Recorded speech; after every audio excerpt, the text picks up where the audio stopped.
महिलाएं गर्भ धारण करती हैं तो किस तरीके से संस्कार देने चाहिए और क्या क्या उनको पढ़ना चाहिए। यदि बेटे का संस्कार पुत्र पे पड़ता तो हिरण्यकश्यप का संस्कार प्रहलाद पे पड़ता। पूजा की लिस्ट बनेगी, सबसे पहले जो लिस्ट में पूजा की सामग्री होगी उसमें पहले शराब की पेटी लिखी जाएगी। किसी को अपने ग्रंथों को जानना है तो शुरुआत कहाँ से होनी चाहिए, कौन सी किताबें पढ़नी चाहिए। देखा है सब लोग गंगा में दूध चढ़ाते हैं, वो लोग कोयला चढ़वा रहे हैं, तो नारियल को ऊपर के सिर से भगवान गंगा जी फेंक दीजिए। प्रेत में नहीं जाएगा लेकिन पितृलोक में चला जाएगा और फिर जैसे जैसे उसका जो भाग्य में लिखा होगा अगला जन्म, उस हिसाब से फिर वो सदगति मिल जाएगी। अंतिम संस्कार है ना, वो विधिवत नहीं हुआ, करते भी हैं और लोगों को जो है मजाक बनाने लगे ब्राह्मणों का, ये मरे का खाते हैं, गिरे का खाते हैं। ये हमारे रात्रि के जो 12 बजते हैं तो पितरों का 4 बजता है पितृलोक में। गौ और ब्राह्मण के खिलाने के बाद ही पितरों तक पहुंचेगा, बाकी नहीं पहुंचता। युधिष्ठिर जिनके साक्षात भगवान साथ हैं, उनके जीवन में सुख मिला। नमस्कार दोस्तों, मैं समस्त प्रभु भक्ति में आपका स्वागत करता हूं। आज मैं स्टूडियो में आमंत्रित करना चाहूंगा डॉक्टर ज्ञानेंद्र शर्मा जी, जो बनारस हिंदू परिषद से पढ़े हुए हैं, जिन्होंने पढ़ाई की और 40 साल कर्मकांड और व्याकरण का एक्सपीरियंस है। नमस्कार आचार्य जी, आप कैसे हैं? बस भगवान का, विश्वनाथ का आशीर्वाद है कि जब महिलाएं गर्भ धारण करती हैं तो किस तरीके से संस्कार देने चाहिए और क्या क्या उनको पढ़ना चाहिए। हमेशा रामायण है, हिंदी भागवत है, जो भी धार्मिक ग्रंथ है उनकी हिंदी पढ़े। श्लोक के साथ में श्लोक का ये पढ़ी लिखी है, श्लोक का उच्चारण कर सकी करे, न कर सके हिंदी ही पढ़े केवल। और साउथ में तो मतलब वो पति जो गर्भ में आता है तो 4-5 घंटे जो है संहिता है उनके यहाँ, वो मतलब सुनाना ही है उन्हें। और 8वें वर्ष या 5वें वर्ष में यज्ञोपवीत करा ही देते हैं, उनका कोई समझौता नहीं है। या तमिलनाडु हो, कर्नाटक, आंध्रा हो। और अभिमन्यु का उदाहरण ही है, गर्भ में बालक सब सुनता ही है और संस्कार उसके वैसे ही बनते हैं जैसे। और मुझे लगता है कि माता का जो संस्कार है पुत्र पर अधिक पड़ता है। यदि बेटे का संस्कार पुत्र पे पड़ता तो हिरण्यकश्यप का संस्कार प्रहलाद पे पड़ता। कितनी उसकी माता धार्मिक थी, इसलिए उनके जो संस्कार थे पुत्र में आए, तो माता के संस्कार अधिक पुत्र में आते हैं। तो ज़्यादा चटपटा नहीं खाए, ज़्यादा जो है टी वगैरह ना देखे, मोबाइल मत चलाओ, जो जैसा करो वैसा संतान में आएगा वो। तो वही कह रहे थे कि जो है हमारे परीक्षा होती है वेद की, तो वेद की जो शाखा है उनकी, उस पूरी शाखा, हमारे 2000 मंत्र हैं, उनके यहाँ भी हैं। तो जो पूरी शाखा के लिए सुना देता है, वेद की परीक्षा होती है वेद की, उस परीक्षा में पास हो गया, उस बच्चे के लिए सरकार गोद ले लेती है। इसके बाद जो भी शिक्षा करे, M.Tech करे, B.Tech करे, जो भी करेगा वो सरकार ही वहन करेगी। तो प्रत्येक ये व्यक्ति कोशिश करता है कि हमारा बालक जो है वेद को पढ़े, धर्मशास्त्रों को पढ़े, परीक्षा में उत्तीर्ण हो, तो उसका जो व्यय है वो सरकार वहन करे। इसीलिए दक्षिण में संस्कृति सुरक्षित है, हाँ इसीलिए सुरक्षित है। वहाँ के मंदिर भी काफी अलग ही दिखते हैं, अलग ही उनकी परंपरा और परंपरा भी काफी अलग है, यही एक रीजन है। हाँ यही हमें उनमें यही अंतर है। और जब भी दाक्षिणात्य लोग तो इधर के ब्राह्मणों को ब्राह्मण भी नहीं मानते हैं वो कहते हैं यज्ञ के समय पे नहीं होता, ना संध्या ना बंदर, किसके ब्राह्मण है, जन्म से ब्राह्मण, कर्म से नहीं है, वो ऐसा भी कह देते। अगर मान लो हमें अपने ग्रंथों को जानना है, किसी को अपने ग्रंथों को जानना है तो शुरुआत कहाँ से होनी चाहिए, कौन सी किताबें पढ़नी चाहिए। देखो सबसे पहले जो है व्याकरण मुख्य होता है, पर उस समय लोगों के पास कम है, तो एक व्याकरण में छोटी पुस्तक है लघुकौमुदी, और दर्शन में है तर्क संग्रह, इसका अध्ययन कर लें। और बाकी धार्मिक जहाँ बातें हैं वह गीता है, और संस्कृत नहीं आए हिंदी में भी सब चीज़ है आपकी, जो है गीता है, श्रीमद् भागवत है, और पुराण है, सब हिंदी में है। मैं कभी डिबेट देखता हूँ तो कोई कोई कहते हैं कि मैंने जो है पूरे वेद पढ़ रखे हैं, चाहे संस्कृत हिंदी में ही पढ़े हैं, पुराण मैंने पढ़े हैं, और वेद के जो अंग वो मैंने पढ़े हैं, तो उनकी अलग ही डिबेट दिखती है हमें। वो बोले हमें भी संस्कृत इतनी नहीं आती, किंतु जितनी आती है इतनी मेहनत की है हमने। और कुमार विश्वास को देखिए आप, तो देखा कि वो अब समय दूसरा आ गया तो कथावाचक बन गए। ये बात अलग रही कि वो कहीं कहीं जो है वो गुरुकुल में नहीं पढ़े हैं, संस्कृत का ज्ञान नहीं है, गुरु रहस्यों का पता नहीं है, तो कहीं कहीं वो जो है भ्रमित हो जाते हैं। किंतु ये प्रारंभिक ग्रंथ हैं, इनमें बहुत विषय आ जाता है। आप रामायण पढ़ेंगे तो रामायण में जीवन की शैली है, श्रीमद् भागवत में है।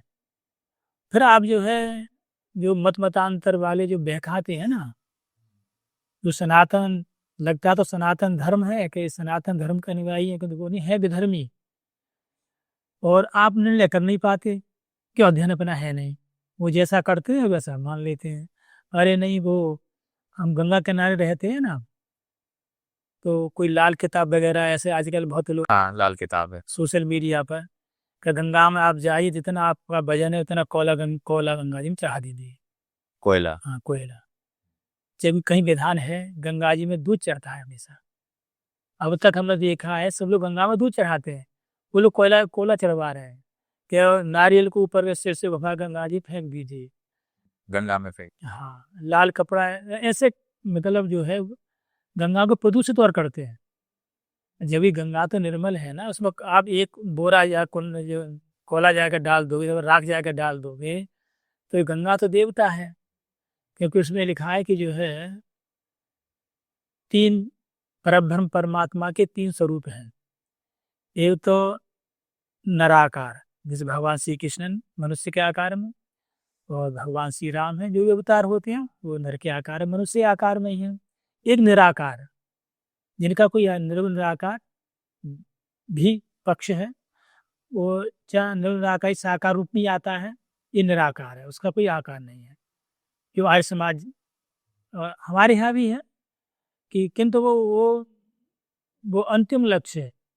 यम नियम आसन ध्यान प्राणायाम करके बहुत परिपक्व हो जाओगे, जब जाके उसमें आप जो है ध्यान कर सकते हो उसका, निराकार का।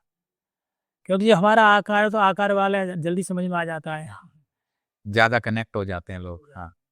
एक है निराकार। नीर के आकार परब्रह्म परमात्मा कौन है? गंगा जी। नीर माना जल, तो जल के आकार में कौन है? इसको ब्रह्म द्रव भी कहते हैं। गंगा जी, गंगा जल को ब्रह्म द्रव, अर्थात साक्षात ब्रह्मा जी का द्रव माने अमृत है वो। अब आप उसमें आप कोयला छोड़वाओगे, तेल छोड़वाओगे, सूखे नारियल ला कर उसमें डलवाओगे, दुनिया भर के इसमें क्या क्या छोड़वाते रहते हैं। हम लोगों ने प्रतिबंध लगा दिया अपने घाट पर, ऐसा नहीं होना देते हैं।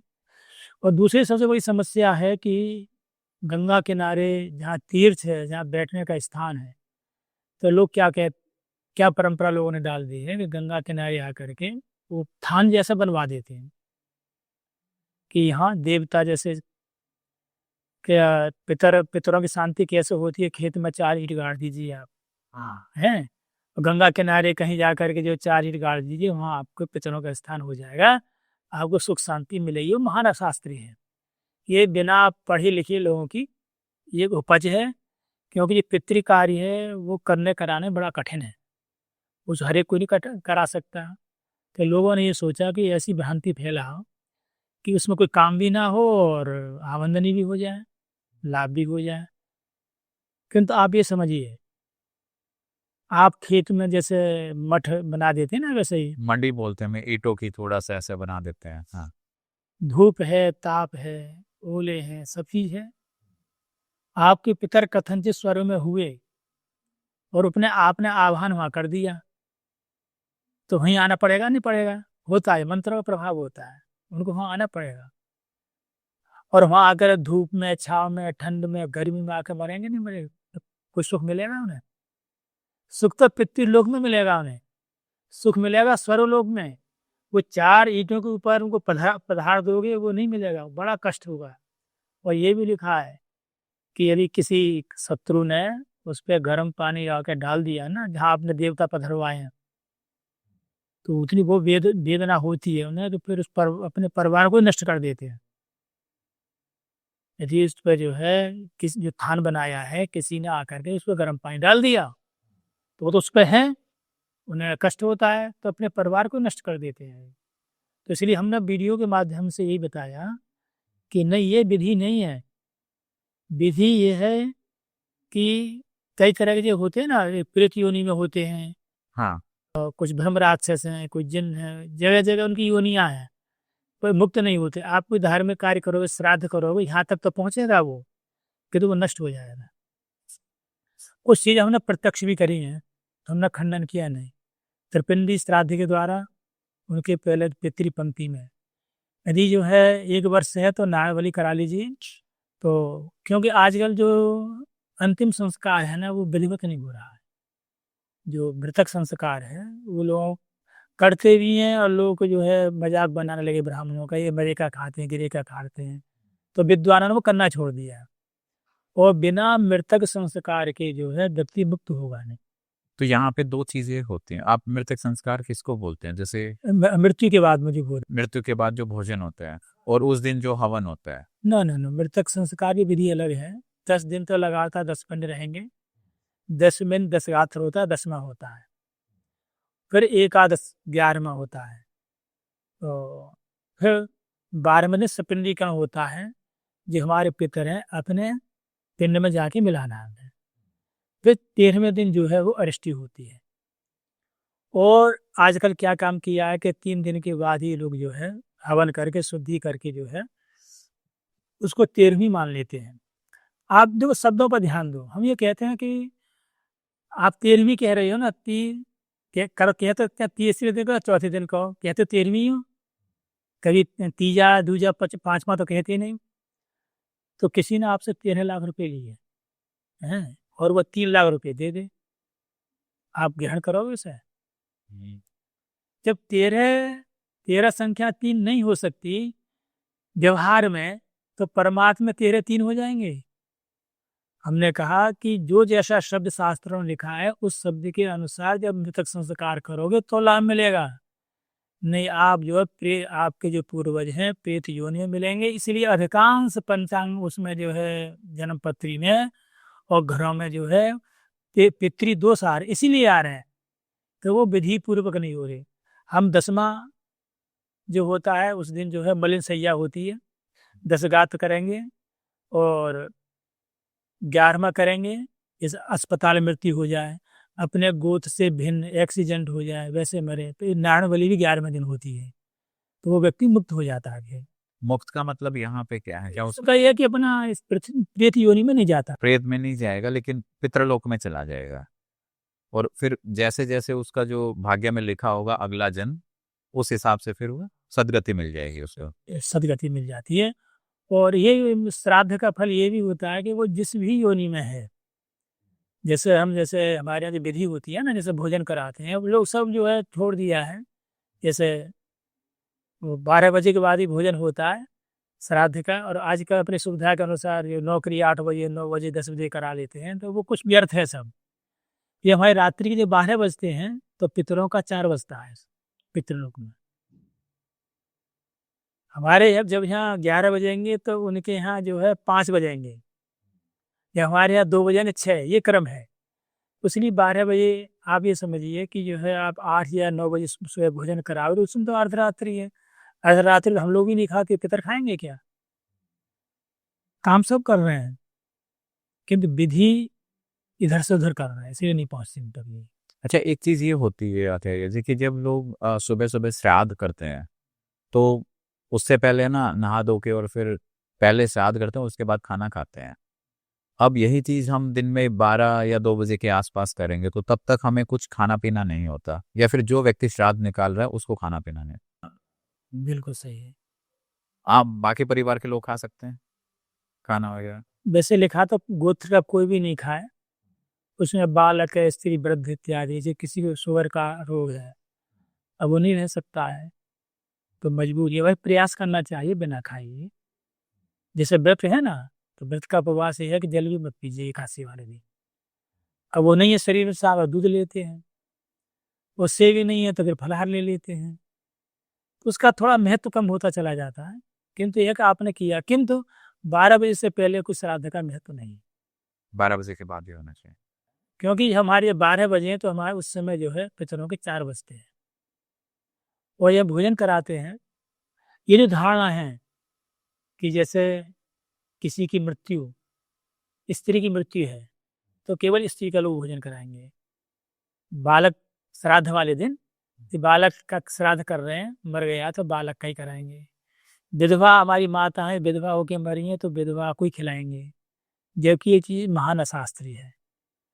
ब्राह्मण गौ के द्वारा ही पितरों तक पहुंच सकता है, अन्य के द्वारा नहीं पहुंचेगा। ये बात अलग है, ब्राह्मण के साथ में स्त्री बैठा लो, बाकी ये गौ और ब्राह्मण के खिलाने के बाद ही पितरों तक पहुंचेगा, बाकी नहीं पहुंचता।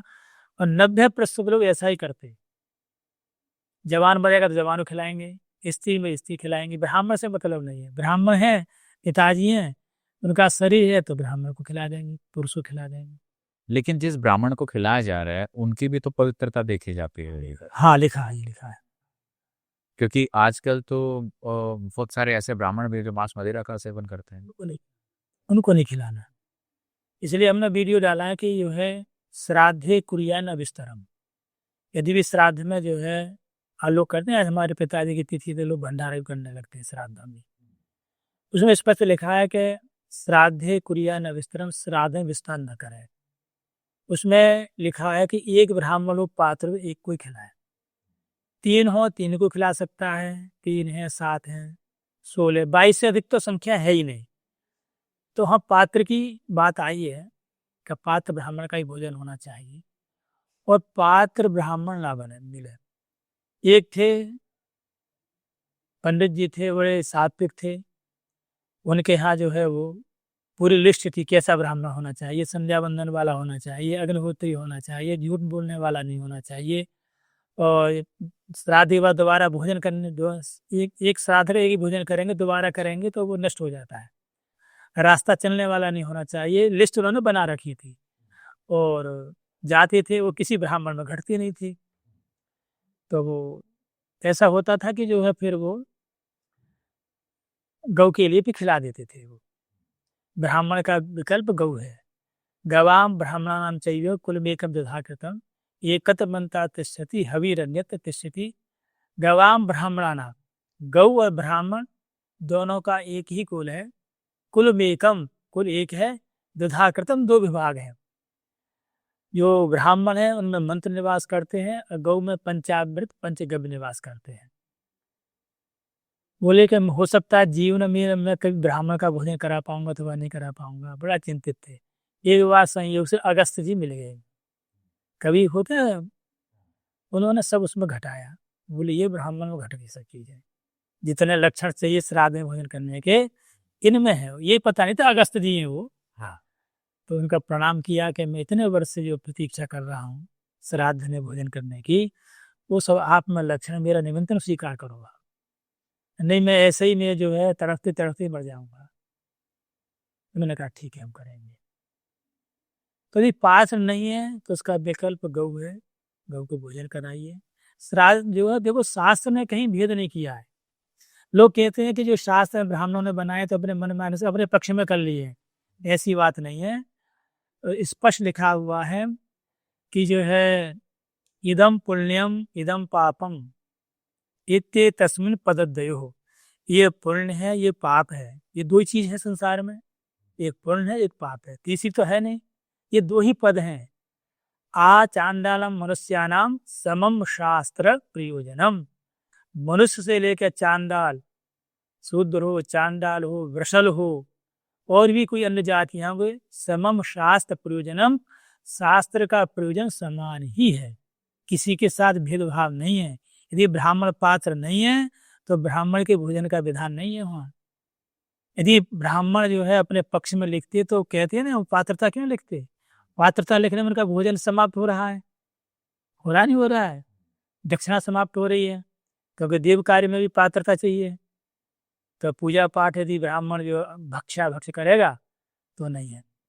चरही बात ये जब मांस मदिरा की बात आ गई तो थोड़ा विचार करें इस पर भी। देखो, अश्वालंबम गवालंबम संन्यासम फलपैतृकम देवराज्य सुदोत्पत्ति कलौ पंच विवर्जयेत।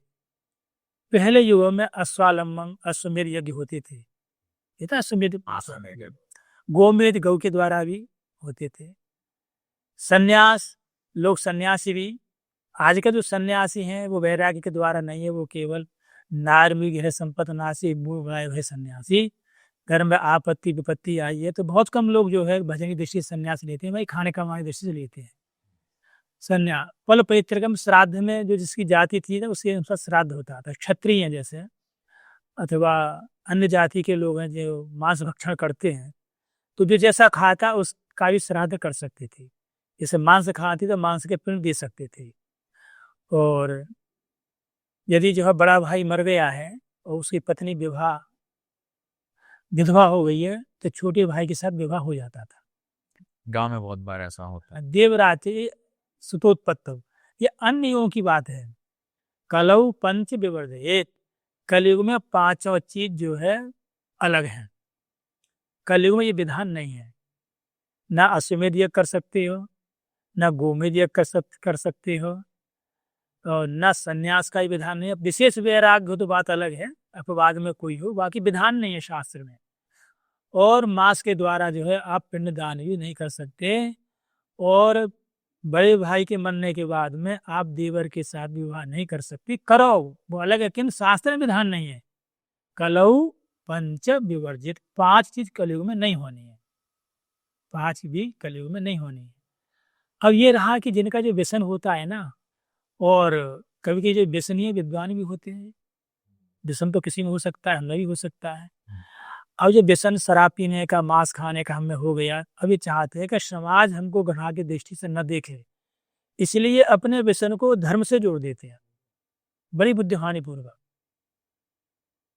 और उनका इतना प्रकर बन जाएगा कि शुद्ध शाकाहारी जो शराब नहीं पीते हैं उनका जीवन बहुत जो है कठिन हो जाता है। जैसे हमारे 60-65 व्यक्तियों का परिवार है, उसमें कोई तम्बाकू, गुटखा, बीड़ी, शराब कोई नहीं पीता है। जैसे हमारे भाई साहब जो थे वो जनकपुरी में थे, डेसू का चुनाव लड़ते थे और उसके हमेशा प्रेसिडेंट रहे, जिसकी कुर्सी मुख्यमंत्री के बगल में पड़ती है। जीतने के बाद जो है वो था कि पाठक साहब जो कि शराब नहीं पीते हैं, तो बचना बड़ा कठिन था। एक बार अतिशाही में क्या काम किया, किसी ने जो ला करके जो शराब हाथ में दे ही दी, पहले तो मना किया उन्होंने, कुलंबित तरंग हैं खूब, उन्हें क्रोध आया, क्रोध उठा के फेंक दिया, वो हो गया बेहोश, से लगा मर ही जाएगा कहते। तो अभी जो है वो पानी फानी पिलाया उसके लिए। तो हम उन लोगों के लिए जो है वो बचना बहुत कठिन हो रहा है जो शास्त्र विरुद्ध कार्य है। किंतु उन्होंने जो है जैसे दुर्गा सप्तशती का हवन करते हैं तो उसमें एक श्लोक आता है, गर्दक्षणम बुधो मधुयावत पिबाम में हम। उन्होंने जो महिषासुर का जब वध किया तो देवी जी ने मधुपान किया। मधु का अर्थ में शहद है, मधु का अर्थ क्या, शहद है। किंतु जो शराब पीने वाला है वो मधु का अर्थ शराब करता है, तो मधुशाला ने लिखा रहता है। हाँ, मधुशाला। तो वो कहता है मधु जो देवी जी पी सकते हम क्यों नहीं पी सकते हैं। तो उसने कर लिया, अपने पक्ष में कर लिया, वर्ष अपने पक्ष में कर लिया, जबकि ऐसा है नहीं। जबकि पहले जागरण होते थे, बड़े अच्छे जागरण होते थे भगवान का। वैसे जो लोकगीत होते वही लोग गाते थे, माता बहनें गांव के। अब उसके लिए लोगों ने जो है अपना स्तर बना दिया है, 1-1 लाख, 2.5-3 लाख मतलब जागरण करते हैं।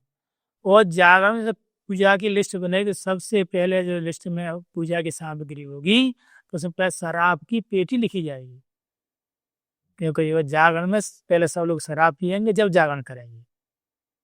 ये आजकल होता है ऐसा। हाँ, मतलब उन्होंने धर्म से जोड़ दिया, उन्होंने अपने व्यसन को धर्म से जोड़ दिया। क्योंकि उन्होंने वो श्लोक उठाया और वो बताया कि ऐसे मधु है, तो इसलिए। अच्छा, और भी है, ऐसा होता है कि बहुत से श्लोक ऐसे होते हैं कि वो जो है उनके अर्थ कुछ हैं। श्लोक कोई बना सकता है, हम बना सकते हैं, हमारा जो व्यसन है ना उसी प्रशंसा में श्लोक बना सकते हैं। किंतु वो श्लोक वो प्रमाण से माना जाएगा जो आपका धर्मशास्त्र का होगा, पुराण का होगा, वेद का होगा, स्मृतियों का, वो माना जाएगा।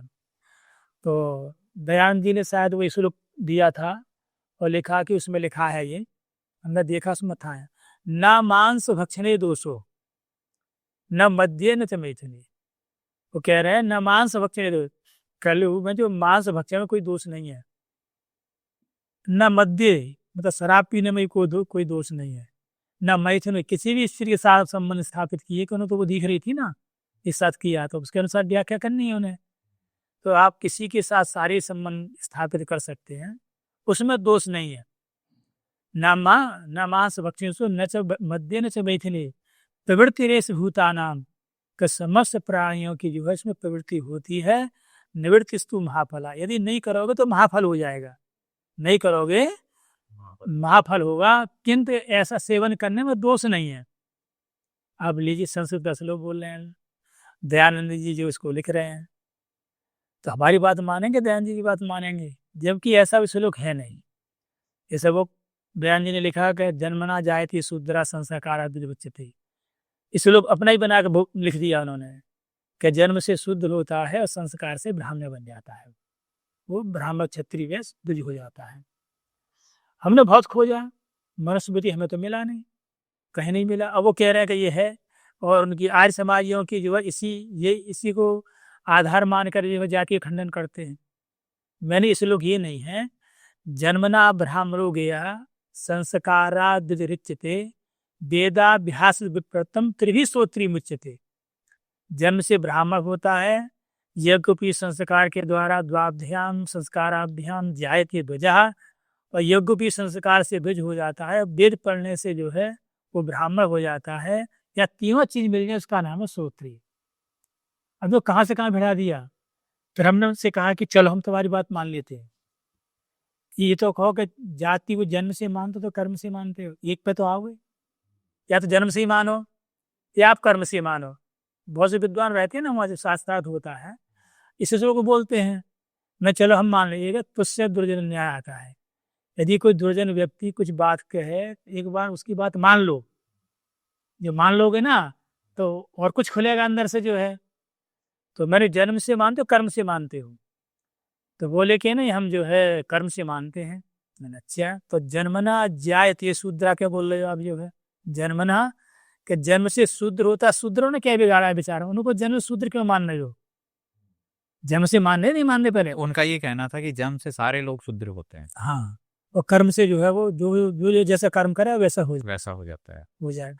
तो जन्म से ही मान रहे हो, कर्म से ही मान रहे हो, बात तो दोनों हो गई। हमारा मत है जन्म से मान अथवा कर्म से मानो। तो शूद्रों ने क्या बिगाड़ा है कि उनको जन्म से क्यों शूद्र आप मान रहे हो, उन्हें संस्कार नहीं करा तो शूद्र रहेंगे क्या फिर वो। तो उनका अधिकतरा ज्ञान है, किंतु उस पर जो है भगवान वेद व्यास ने इसका समाधान किया, जो आप प्रश्न कर रहे थे कि देखिए, उन्होंने कहा कि निवृत्तिस्तु महाफला, इसमें कोई दोष नहीं है। तो उन्होंने अपने ढंग से कहा, ऐसा होता है कि जो श्लोक जो कहीं बीच में बोला है ना, आगे का श्लोक वो नहीं बोलेंगे जिसमें सही समाधान होगा, जिसमें खंडन हो वैसा नहीं बोलेंगे, अपने समर्थन का श्लोक बोल देंगे, और बाद में उसका जो है खंडन करके उन्होंने ये खंडन किया आगे चल के, उसको नहीं बोलेंगे। तो उसमें लिखा कि लोके विवाह संबद्ध सेवा निस्त्या जंतो ने तत्र प्रेरणा व्यवस्थित विभाग्य स्वराग्रही रात निवृत्त रिष्टा। संसार में जो तीन चीजें हैं, लोके विवाह या संबद्ध सेवा, लोक में जो है विवाह माने जो है लड़का लड़की का जैसे प्रेम होता है वो सभी करते हैं। विवाह मानस पर स्त्री से संबंध स्थापित करने की इच्छा रहती है, सुंदरी देखेंगे तो इच्छा उनकी हो जाएगी, ये स्वभाव है व्यक्तियों का।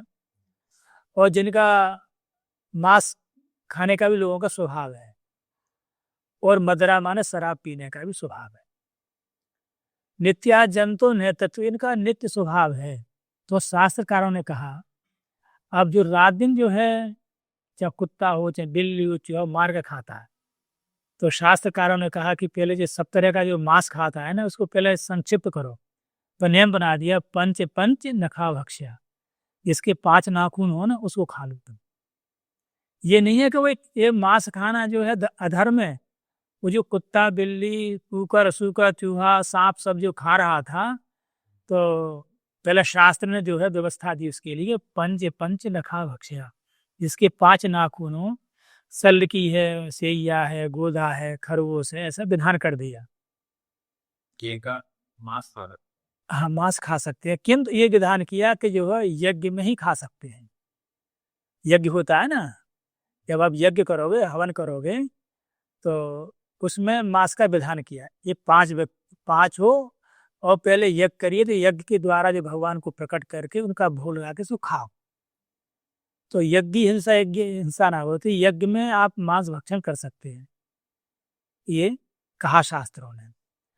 और वो शराब कब पिए तो सौतमई नाम का यज्ञ होता है, उसमें आप शराब पी सकते हैं, ठीक है। और यदि आपको जो है स्त्री संसर्ग करना तो विवाह की बात करो। हम निषेध नहीं कर रहे। यदि आपके लिए जो ब्रह्मचारी नहीं रहना है और जो है स्त्री संबंध स्थापित करना है तो विवाह की बात करिए। मांस खाना है तो जो जिन अश्वमेध है, गोमृग इत्यादि जो बलि लगती है, जो विधि है खाने, उसके अनुसार खाइए। और शराब जो है स्वत्रमणि जो यज्ञ है उसके द्वारा करिए, खराइए। तो ना नौमन तेरह न राधा नाचेगी, ये कैसे ही हो रहे हैं। कोई शराब ये कर लेगा? नहीं करेगा। ये विधान कर दिया उन्होंने। अब ये जिन्होंने खाने वाले हैं ये चीज तो जानी नहीं। उन्हें कहा ना भाई वेद ने कह दिया कि आप जो है स्त्री से संबंध स्थापित कर सकते हैं, विवाह शब्द नहीं जोड़ेंगे। कि भाई वेद कहता है मांस खा सकते हैं, यज्ञ शब्द नहीं जोड़ेंगे। वो कि आप जो मदिरा पी सकते हैं, जो वेद विधान करता है वो स्वतमय याग नहीं उसमें बोलेंगे। अच्छा, यज्ञ स्वतमय याग, विवाह स्त्री के साथ संबंध, इसको छोड़ देंगे तो आधी आधी बात पकड़ लेंगे। तो ये जो इतना जो डिफरेंस है ये कहाँ कैसे क्यों आया? ये अज्ञानता के कारण, अज्ञान। आगे इसका श्लोक है, आगे से उसको नहीं बोलेंगे, क्यों? फिर वो मांस भक्षी हैं, शराबी हैं, उससे फिर जो निकल जाएंगे ना बाहर।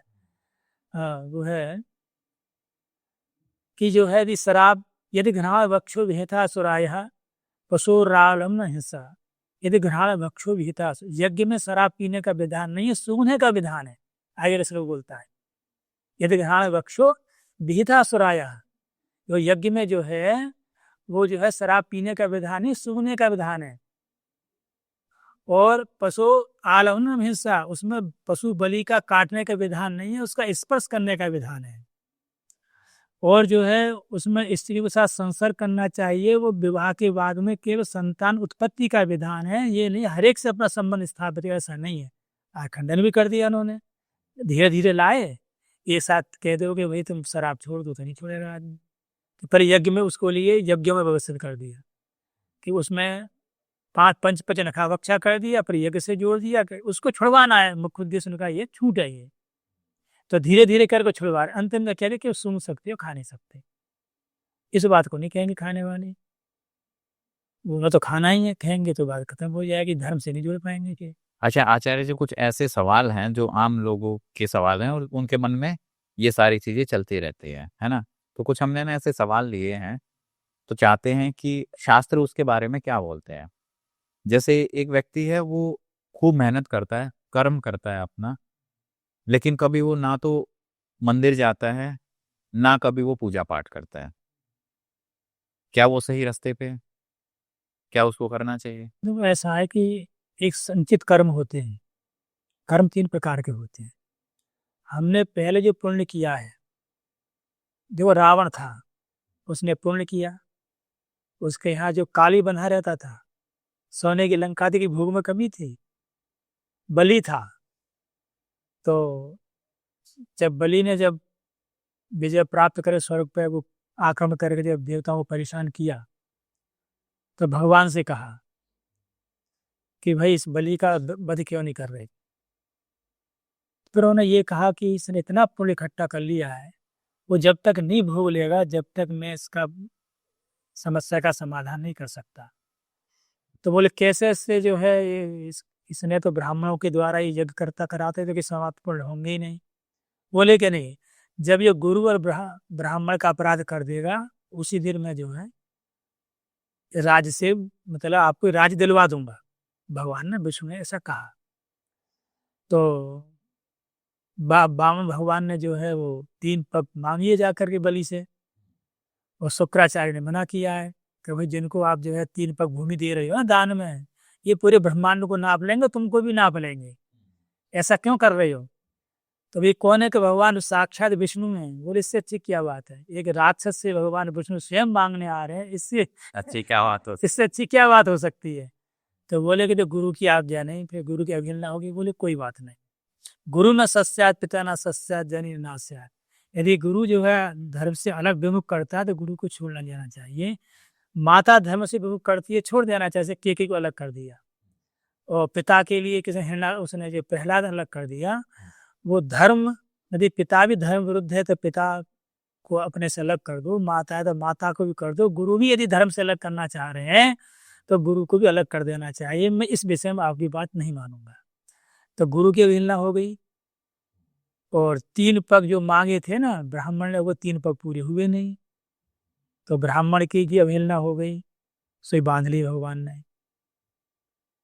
तो हम ये देखते हैं कि जो है ये पहले जन्म के हमारे संचित कर्म हैं, उनका इस जन्म में भोग मिलता है।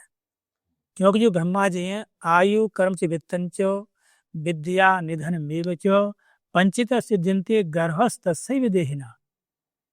पहले कर्म के अनुसार ब्रह्मा जी इसकी कितनी आयु है, ये कौन अपना कर्म करिए, पुरुषार्थ करिए, वो मना नहीं करते हैं, लेकिन होगा वही जो उन्होंने निश्चित कर दिया है। आपको आपकी आयु आपको कब मरना है, आपको कौन सा कर्म करना है, कितना पैसा रहना है, और कहाँ जा कर के मरना है, ये 5 चीजें जो ब्रह्मा जी ने गर्भ में ही लिख दी हैं, वो कोई बदली नहीं जा सकती है। यदि स्मृतियम न तत्परेशा, जो वस्तु हमारी और हमारी रहने दूसरे की होनी नहीं है, तो हम क्यों जो अधर्म के द्वारा पैसा कमाएं। यदि मदीयम जो हमारा हमारा रहना, दूसरे का हमारा होना नहीं है, तो दूसरे के धन पर हम जो है लालच क्यों करें। लिखा ना कि जो परद्रव्येषु लोष्ठवत, दूसरे का जो है मातृवत परिदारेषु, जो माता है दूसरे की स्त्रियों को अपनी माता की तरह समझो, दूसरे का जो द्रव्य है पैसा है उसको मिट्टी समझो, और आत्मवत सर्वभूतेषु, जितना ही प्राणी अपनी आत्मा समझो। हाँ, तो जैसे आप हैं हमारे सामने, हम आपको अपनी आत्मा समझेंगे तो आपसे फिर द्वेष नहीं करेंगे, आपसे द्वेष करेंगे, राग करेंगे, हानि पहुंचेगी, अपनी हानि होगी। वो क्या अपनी आत्मा आपको समझाए ना, और संसार इतनी आत्मा को अपनी आत्मा में जानो, तो वो जानता है। यह परिस्थिति वही जो है विद्वान है, वही जो है भगवान के तत्व को जानता है। तो स्त्री पुरुष जा रहे थे रास्ते में, तो सोना मिला, सोना पड़ा हुआ था, तीर्थ यात्रा को जा रहे थे। उस व्यक्ति ने सोचा मेरे पीछे मेरी पत्नी है, कहीं इसकी नियत खराब ना हो जाए, तो वो जो है उस सोने पे जो मिट्टी डालने लगा, मिट्टी डालना। तो वो स्त्री देख रही थी, स्त्री पास में आई, बोले पतिदेव ये बता तुम मिट्टी में मिट्टी क्यों डाल रही हो। परद्रव्येषु लोष्ठवत है तो मिट्टी है, और मिट्टी को मिट्टी से ढक रही हो। तो बोले तुम मुझसे श्रेष्ठ है, मैंने इसको सोना तो समझा और तेने मिट्टी समझा है, इसको मिट्टी समझना चाहिए था मुझे। अर्थात दूसरे का जो धन है वो मिट्टी ही है, तेना तू मुझसे श्रेष्ठ है, मैं तो इसे फिर भी सोना बुद्धि कर इसको ढक रहा हूँ, तो मिट्टी पैर से समझी हुई है। तो सवाल मतलब यही था कि अगर कोई मेहनत कर रहा है, हाँ, तो फिर यही रहा कि जो है पहले जन्म का जो संचित है, अच्छा उसमें फिर ये हो जाता है कभी कभी जो है उसमें फिर थोड़े होता है ना कोई संशोधन है इसमें। संशोधन ये है कि वर्ष ही त्रिभिर्पक्ष त्रिभिर्मास दिनत्रयम, त्रिभिर्वर्ष ही त्रिभिर्मास ही त्रिभिर्पक्ष त्रिभिर्दिन अति उत्कट पाप पुण्य ही यही वो फल मसनते हैं। आपने बहुत विशेष पुण्य कर लिया अथवा विशेष पाप कर लिया, गोहत्या ब्रह्महत्या जो भी होती है बहुत कर लिया आपने, तो उसका जो फल है 3 वर्ष में मिलेगा, अथवा नहीं मिलेगा, मतलब 3 दिन में मिल सकता है विशेष पाप और पुण्य का फल। 3 महीने में मिल 3 पक्ष में मिल सकता है, ऐसे शुक्ल पक्ष कृष्ण पक्ष जो होते हैं ना पक्ष, और 3 महीने मिल सकता है अथवा 3 वर्ष में मिल सकता है। और रही बाकी यह है कि लिखा है कि अन्याय न उपाचर द्रव्यम 10 वर्षानी तिष्ठति। यहाँ ये देख रहे हैं ना, जो सीधे सच्चे लोग हैं उनकी पीढ़ी दर पीढ़ी चल रही है, और जिन्होंने अधर्म से कमाया है बहुत हो, हमारे सामने पीढ़ी समाप्त हो गई है, पीढ़ी की पीढ़ी समाप्त हो गई, समाप्त हो जाती है। वो लिखा है कि 10 वर्ष अनिश्चित से और समूले ने बेनिश्चित, और जो आपने अन्याय से धन इकट्ठा किया है, जो सब बंगला घो ये सब बनाए हैं, और कालांतर में जाकर वो मूल के सद नष्ट हो जाएंगे। तो दूसरे की संपत्ति को देख करके, दूसरे के ऐश्वर्य को देख करके ये कभी अपने अंदर जो है हीन भाव नहीं लाना चाहिए कि हम तो धर्म करते हैं। लिखा भी है पापान यंति हियंते पापानि वर्धन्ते हियंते धर्म को जना। जो पापी लोग हैं कलयुग में बढ़ते देखे गए हैं, और जो है जो धर्मात्मा है वो कष्ट होता देखा है। क्यों होता है? जो जो लोग पूजा पाठ करना स्टार्ट कर देते हैं, धीरे धीरे उनकी लाइफ में और ज्यादा प्रॉब्लम आने शुरू हो जाती है। हाँ, वैसा है कि वो धर्म पे रहेंगे ना, इतिहास में जिनका नाम लिखा है ना, वो महान कष्ट में रहे, उन्हीं का हुआ है। उनका रास्ता फूलों वाला नहीं था, उनका रास्ता कांटों वाला था। वो यदि संसार में यदि आपको अमर रहना है तो धर्म का सहारा लेना पड़ेगा, और दूसरे के ऐसे आयाम को देख करके आप धर्म की व्याख्या करके वैसा करने लगेंगे तो फिर इतिहास में नाम नहीं होगा। आप देखिए चक्रवर्ती राजा थे राम, वन में जाने की आवश्यकता थी नहीं। युधिष्ठिर जिनके साक्षात भगवान साथ हैं, उनके जीवन में सुख मिला। कुंती साक्षात भगवान का भी सुख मिला, कि तो आज जो है अहल्या द्रौपदी दारा कुंती मंदु दयितहा पंचकन्या स्मृति महापातक नाशनम। उनके नाम लेने से महापातक का नाश होता है। अश्वत्थाम बल व्यासो, इनको सब कष्ट मिले हैं। इसलिए जो एसी में रहने वाले विद्वान है, अथवा ब्राह्मण है, महात्मा है, वो आशीर्वाद देने में समर्थ नहीं होते हैं। समर्थ वही होगा जिसके पास तप होगा। तपसा प्राप्ति स्वर्गा तपसा प्राप्त ऐसा तपसा प्रकृष्टो आयु भोगस्य। आप जो कह रहे हैं ना, तपसा से जो है यश प्राप्त होता है, तब से ही आयु प्राप्त होती है, और तब से ही ऐश्वर्य प्राप्त होता है। तो उन लोगों ने तपस्या की है, इसीलिए वो जो है भोग रहे हैं। कहते हैं ना, जैसे हमारे पूर्वज, हम कुछ नहीं कर पा रहे आजकल, किंतु हमारे पूर्वजों ने जो पुण्य किया है, जो खेती बोई है, जो गेहूं पके हुए खड़े हैं, उसको हम काट रहे हैं। तो जो आजकल जो ऐश्वर्य में जो है वो कुछ नहीं कर रहे, वो अपने जो है पूर्वजों का जो पुण्य है ना उसको भोग रहे हैं वो। अच्छा, आपकी इतनी एज है अभी, तो आपने अपने 40 से 45 साल में धर्म को कैसे बदलते हुए देखा? धर्म मतलब पूजा पद्धति और धार्मिक का। धर्मो ने वैसे धर्मो नित्य सुख दुख तो नित्य, धर्म तो नित्य ही होता है। वो तो ऐसा लगता है कि जो है अधर्म के द्वारा जब ढक दिया जाता है, जैसे सूर्य है ना, सूर्य को जो है बादल ढक लेते हैं, वैसे ही धर्म को बादल, मतलब जो मत मतांतर वाले ढक लेते हैं। बाकी धर्म तो नित्य है। और इसमें लिखा है कि जब अधर्म होने लगा, धर्म सासुआई कर पाती महाराज प्रकट हो गए। तो जब ज्यादा अधर्म बढ़ता है तो कोई ना कोई भगवान विभूति भेज ही देते हैं। पहले बौद्ध का, जब बौद्ध ऐसा जो कर्म कांड में जो विसंगति आ गई ना, कर्म कांड में जो पाखंड हो गया, आवाज तो आ रही रहेगी ना, जब कर्म कांड में जो पाखंड हो गया तो उसको भगवान ने उठा लिया, बुद्ध भगवान ने। क्योंकि ऐसा हुआ कि जैसे पीताम्बरा बगलामुखी बहुत चल रही है आजकल, मम शत्रु छेदनम, उसमें यदि 1.25 लाख जब कल शत्रु मर जाएगा, और तेल से अभिषेक करो भगवान शंकर का तो शत्रु मारे जाएंगे। तो ऐसा हुआ कि जो कर्म कांड अंतःकरण की शुद्धि के लिए था, कर्म कांड के द्वारा हृदय पवित्र होता है, उपासना के द्वारा स्थिरता आती है, और ज्ञान कांड के द्वारा व्यक्ति मुक्त होता है। तीनों आवश्यक हैं।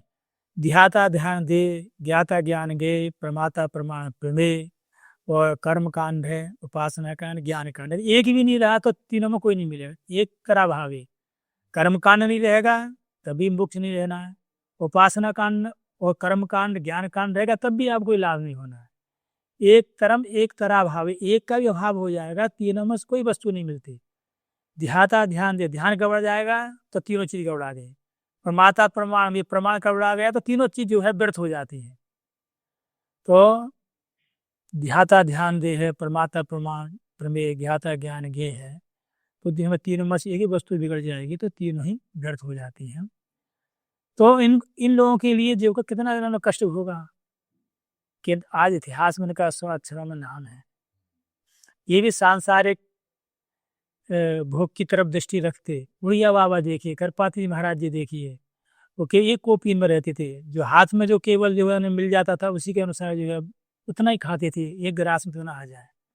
इतने विद्वान थे, जहाँ चाहते जो है उनको तो राजा जो है अपने साथ रखने को तैयार रहते थे। नेपाल ने, देश ने कई बार कही, इतने भी सेठ है कि महाराज हमारे यहाँ चातुर्मास करो, नहीं जंगलों में ही रहे। अब ये कहिए कि जो साधारण महात्मा है वो इतने शौक मौज से रहते हैं, करपाती महाराज इतने क्यों दुखी रहे। वो दुखी है तो आज भी में संसार याद कर रहा है। धर्म यति चक्र चूड़ामणि धर्म सर्रा यज्ञ प्रवर्तक सर्वभूत हृदय सब उपाधि कर पाते जो को मिल रही है, अन्य को किसी महात्मा को नहीं मिल रही। क्यों? उन्होंने जो है अपने भौतिकवाद में जो है, और ये लिखा भी है, जैसे ऐसा होता है ना आजकल जितने तपस्वी लोग हैं वो आपको देखा होगा कितने कष्ट में रहते हैं, क्योंकि जो भी चीज है भोग के द्वारा ही कटती है। और स्पष्ट कर दूं, 4 तरह के जो है पाप होते हैं। जो कष्ट भोग रहे हैं ना, वो इसलिए भोग रहे हैं, उन्हें भोगना ही है। एक होता है मंद, एक तीव्र, एक तीव्रतर, तीव्रतम। जैसे मंद पाप वो होता है, जैसे आपको कोई रोग हुआ, आपने औषधि में दवा खा ली, ठीक हो गया, रोग तो आया किंतु दवा के द्वारा ठीक, औषधि के द्वारा ठीक हो गया। एक होता है तीव्र, हमें बहुत आते हैं कि हम हमारे घर से बीमारी नहीं निकल रही है गुरु जी, ये है वो है, बहुत फोन आते हैं। तो वो तीव्र वो होता है कि आपके लिए रोग है और अच्छे से अच्छे डॉक्टर की दवा भी खा रहे हैं, भर्ती भी हो रहे हैं एम्स वगैरह में, किंतु कोई लाभ नहीं मिल रहा। किंतु आपने जन्मपत्री दिखाई, किसी महात्मा ब्राह्मण के पास गए, उसने कहा कि आप ये उपाय कर लीजिए, आप नमक का तुलादान कर लीजिए, ग्रहों का शांति कर लीजिए, अथवा जो है महामृत्युंजय जप कर लीजिए, कर लिया, रोग चला गया। एक होता है तीव्रतर, वो जो है जो कष्ट है वो दान भी कर रहा है, जब भी कर रहा है, महामृत्युंजय का जब भी कर रहा है, वो नहीं जा रहा, नहीं कट रहा। उस पाप का, उस भोग का नाम है तीव्रतर। वो कैसे कटेगा? वो कभी साधु महात्मा की कोई कृपा हो गई, कोई मतलब जिनको भगवान का साक्षात्कार हो गया है, जो भजनानंदी महान तपस्वी हैं, वो उनके द्वारा कट जाएगा। जैसे मार्कंडेय जी थे, उनकी अवस्था केवल 5 वर्ष की थी और उनके पिता को बहुत चिंता आती है। उन्होंने ये कह दिया कि भाई जितने महात्मा कोई भी आएंगे पैर छूना था मान लिए, तो उसका जो है चत्वार तस्य वर्धन्ते आर्य विद्या यशोलम, आयु विद्या यश बल 4 चीज तुम्हारी पड़ जाएंगी। तो मार्कंडेय जी की, जो कि भगवान ने वरदान दे करके कहा कि तुम्हारे पुत्र होगा, केवल 5 वर्ष रहेगा, फिर नहीं रहेगा, ये जानते हुए भी इन्होंने कहा कि ठीक है 5 वर्ष ही रहे, आप कहो पुत्र दो, पुत्र का सुख चाहता हूँ। तो भगवान ने वरदान दिया, उनकी जो है ब्राह्मण के है मार्कंडेय जी का जन्म हुआ, वो 5वां जैसे वर्ष लगा तो चिंता होनी थी, तो उन्होंने बस यही कहा कि सबको साष्टांग प्रणाम करना है, जब तक महात्मा आशीर्वाद ना दे जब तक हटना नहीं है। संयोग ऐसा हुआ कि जो है वो सनक सनंदन सनातन सनत कुमार निकले जा रहे थे काशी में से, तो साष्टांग प्रणाम किया, उन्होंने कहा चिरंजीवी भव, कह दिया चिरंजीवी। वहाँ पिता थे, बोले चिरंजीवी का, इसलिए 5 वर्ष की अवस्था उन्होंने देखा तो गलत हो गया। तो बोले तो ये तो अमोघ है।